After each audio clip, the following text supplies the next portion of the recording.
start with the steering motor and gearbox, the controller, and we can see this looks like the Bluetooth antenna to me. A number of relays, I think, and a big on-off button, which I believe is supposed to control whether the child's driving, powering it, or whether you are. We then have the wiring, which ran from the front to the back, the original battery, the original motor. This is the switch, which was the forward and reverse. So you've got a load of different poles at the bottom, and it just flicks around what's connected to what. And this was the throttle switch, which is just a little momentary switch. If we look at the wiring that was connected to the throttle switch, so you've just got the 3 wires that run to that. And that's all the electronics. That's it. Not a lot to it. So, what are we changing? Motor, as we've already said. That goes 2 motors. Battery, no.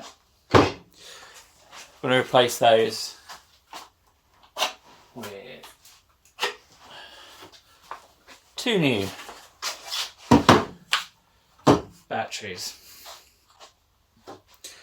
Gear switch, yep, that might stay. Throttle switch, probably going to go. I'd like to put a potentiometer on a lever on for that. This controller, well, this is the main suspect thing for the whole thing. I don't know whether this works or not. I can't see any particular burning or anything like that on any of the components. There's not a lot to it, so it could probably be repaired if we did find what was not right, what was broken. We will see. Steering, this hopefully is okay. I think maybe next thing we'll do is open up this gearbox and have a look.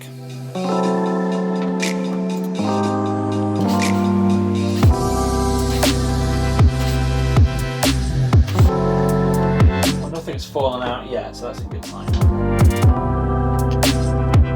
Spring. So, let's maneuver this so you can see inside. So we've got the small metal gear on the motor, so it seems to work okay. Quite a lot of gearing actually in this. That. Can't see any obvious damage to anything, so that all looks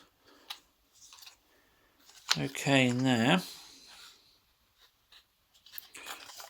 Getting this plate over this bend doesn't seem to be the easiest thing, so I wonder if there is another screw I need to take out here.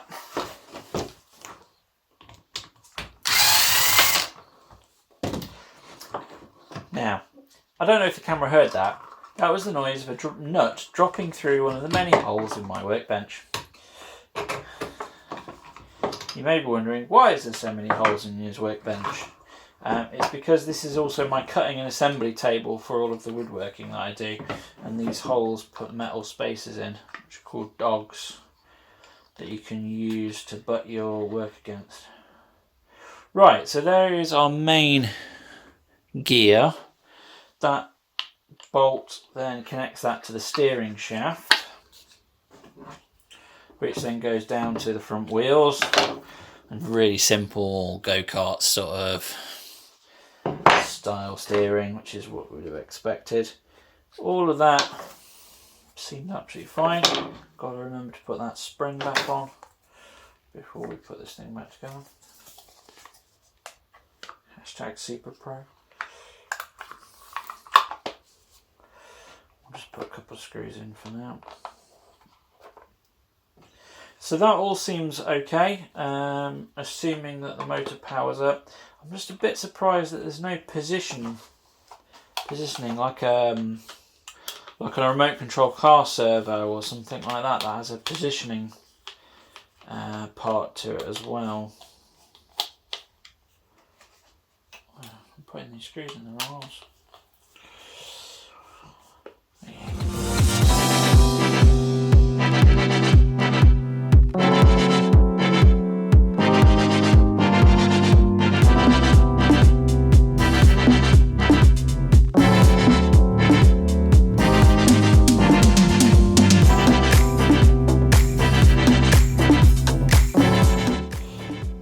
Seems like this looks quite fancy for what is not really that fancy.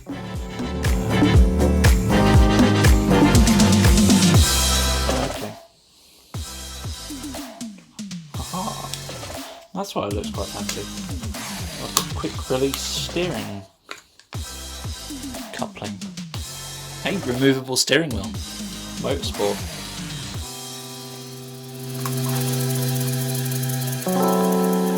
Right, so there's a small push button here. You can push that in, slide this steering column out, or you can pinch these two, remove that, and that then makes the steering wheel just rotate rather than actually drive the steering. But it does mean your whole steering thing is just on these little clips here. It's a good job it's not a real car, really, isn't it? Otherwise, I don't think it'd do very well at 30 miles an hour. Okay, I think I'm going to leave it there for the strip down. If nothing else, I think the front clip looks pretty cool just on its own. But, yeah, I'm quite taken with this little car. I think it's good fun. It's come apart pretty easily. Great thing about a plastic car, I haven't sheared a single bolt. It's been good. The only thing I haven't been able to get off that I thought I was going to was the wing mirrors. They're on a little sort of plastic clip that I'm a little bit worried about breaking, so we'll leave them for now. We've got all the mechanics stripped down. We've had a look at them, ran through the electronics, see how that all looks. Next thing is I think we're going to do a bit of testing. I'm going to try and put some power through it and see if the controller works, see if we can connect to it through the app on the Bluetooth. If not, I think we're going to look to some radio control car sort of bits to get this thing working, and we'll go from there. Well, I hope you've enjoyed this video. Don't forget to like and subscribe. Check us out on @Automotive Tales on all the good social media, and for me personally, I'm @Designasaw on Instagram and on Facebook. So I hope to see you again in the next part. Thanks very much.